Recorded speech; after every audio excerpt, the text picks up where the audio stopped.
Praise the Lord. இயேசுவின் நாமத்தில் வாழ்த்துக்கள். என் கிருபை உனக்கு போதும் என்றார்.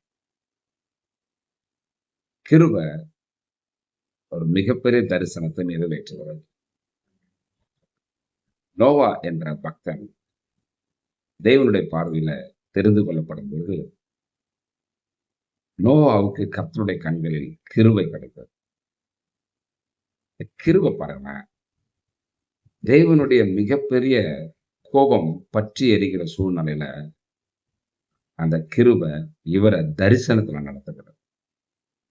ஒரு பேழையை உண்டாக்குறது, இந்த பேழையில அவர்களுடைய குடும்பம், படைக்கப்பட்ட விலங்குகள் எல்லாம் காக்கப்படுவதற்கான வழிநடத்துதல் கொடுக்கப்படுகிறது, உடன்படிக்கை பண்ணப்படுகிறது. எவ்வளோ பெரிய ஒரு தண்டனை உலகத்தை சூழ்ந்திருந்த நேரத்துல இவரை காத்தது தேவனுடைய கிருபை. இந்த கிருபை உனக்கு போதும். அது தரிசனத்தில் நடக்கும். தேவன் கொடுக்கிற தரிசனத்தினால் தரிசனத்துக்குள்ளாக உன்னை உருவாக்கும்.